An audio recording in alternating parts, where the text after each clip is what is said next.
Welcome to The Explainer. Today, we're embarking on a really profound historical journey. We're going to be looking at one of the absolutely most fascinating figures in ancient texts. We're unpacking a story that takes us all the way from the absolute depths of personal suffering right to the forefront of a narrative that literally altered the world. So, let's get started. Okay, let's dive into this. Who was the woman who stayed when everyone else fled? I mean, picture this. It's a moment of immense, undeniable danger.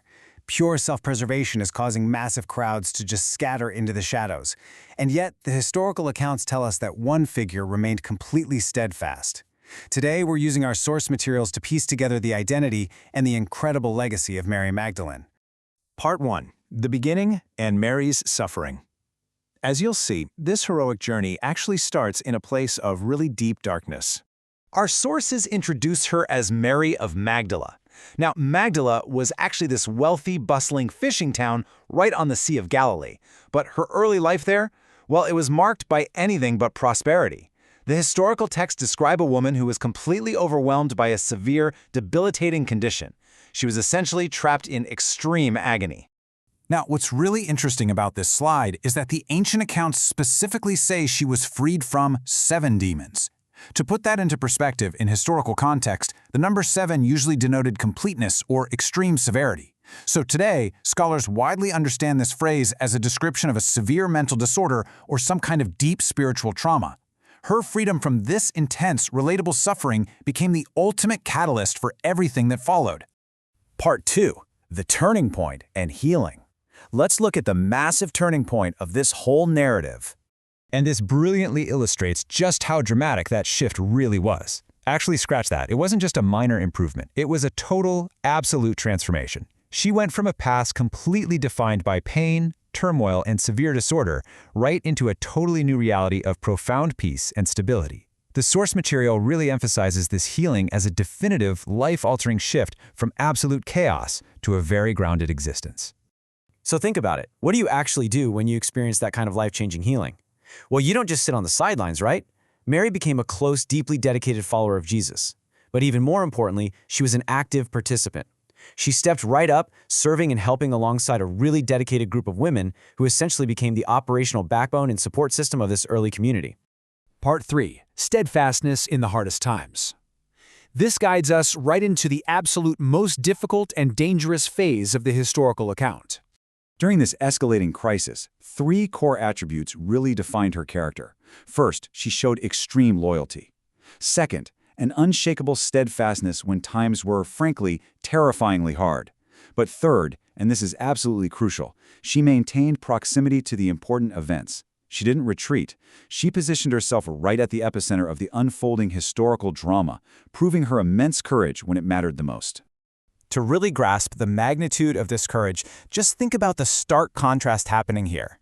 On one hand, during the crucifixion, the texts describe the masses literally hiding in absolute fear. I mean, the danger was palpable. But then, you look at Mary's response. She remained present. She stood her ground without ever abandoning her loyalty, even during the most agonizing, brutal circumstances imaginable. Let's move to and see how this builds, because her urgent steps over the next few days totally cement her place in history. On day 1, she's present at the crucifixion, despite the immense danger. By that evening, she is right there for the burial, as Jesus is laid in the tomb. Fast forward to the early morning of day 3, and she makes the incredibly brave decision to return to the gravesite. And that leads to a dramatic discovery, the empty tomb.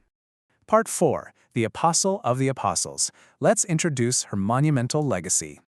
The historical texts are absolutely crystal clear on this point. Mary was the first witness. She is recorded as the very first person to witness the resurrection of Jesus Christ. Now, from a strictly impartial historical perspective, the significance of this literally cannot be overstated. The foundational event of this massive global religious narrative was first witnessed not by the inner circle of male disciples, but by Mary Magdalene. And because she was the first witness, she became the first messenger. That's exactly where this prestigious title, Apostle of the Apostles, comes from. She earned this simply by being the very first person to carry the paradigm-shifting news of the resurrection back to the others, actually instructing the men. Her legacy is permanently cemented as the initial bearer of this incredible news. Part 5. Meanings and Lessons from Her Life. Let's analyze why her journey is still so universally relevant to us today. So the crucial point. is that her story leaves us with these 4 really powerful takeaways. Step 1, it proves the absolute possibility of profound change, no matter how incredibly dark or difficult the beginning might be.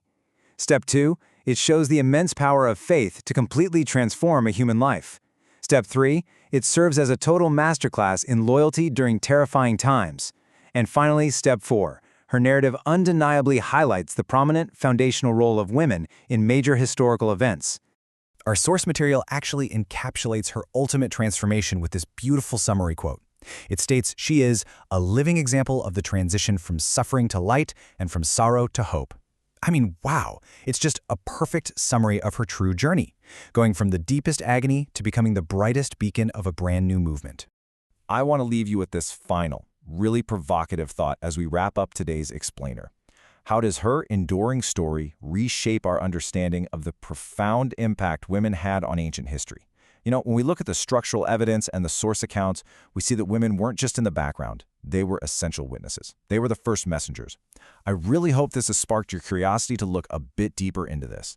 Thank you so much for learning with me today, and I'll see you for our next topic.